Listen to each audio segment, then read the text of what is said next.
यहाँ पे अभिज्ञान प्रकाश सर, क्या ये 2027 के लिए ये पॉलिटिकल प्लॉटिंग हो रही है क्या? नहीं, प्रत्युष अपना सवाल रिपीट करिएगा। क्या 2027 में यूपी के लिए ये पॉलिटिकल प्लॉट तैयार किया जा रहा है क्या? नहीं, ये यूपी के लिए पॉलिटिकल प्लॉट हमेशा से तैयार किया जा रहा है। 2027 में कोई नई बात नहीं हुई। और जितनी भी मैं बहस सुन पाया, माफी, मैं अपने ऑफिस में हूं तो थोड़ा लेट ज्वाइन कर पाया हूं आपको। तो देखिए, ये आधार उत्तर प्रदेश की राजनीति का, मैं हमेशा अपनी किताब बेस्ट सेलर का जिक्र करता हूं, from Lucknow to Lutyens, the power and flight of UP. आप उसे पढ़ लीजिए। कास्ट के राजनीति पर 2 अध्याय हैं, उसमें 2 चैप्टर्स हैं। तो ये हमेशा से रहा है। तो कोई मुझे ये बताए अगर कि ये नई बात है तो मुझे आश्चर्य होगा। और नेताओं के जो निकनेम्स रहे हैं उत्तर प्रदेश की राजनीति में, उसमें से मुलायम सिंह यादव को मौलाना मुलायम सिंह यादव कहा जाता था। ठीक है, किसी को यहाँ बहुत पढ़े लिखे लोग बैठे हैं, आलोक जी, डॉक्टर अजय आलोक जी बैठे हैं, तो ये किसी को भूलने की आवश्यकता नहीं है। तो ये पृष्ठभूमि, ये बैकग्राउंड उत्तर प्रदेश की पॉलिटिक्स का रहा है। There is absolutely nothing new about it. मेरा ये पहला पॉइंट है, बहुत स्पष्ट है।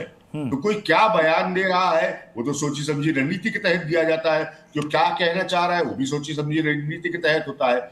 लेकिन इस राजनीति की पृष्ठभूमि नई नहीं है। कम से कम, ज्यादा नहीं तो 30 साल तो पुरानी है मेरे अपने देखने में। तो आप ये समझ लीजिए प्रत्युष कि इसका कोई नया एलिमेंट है वो मुझे नहीं नजर आता।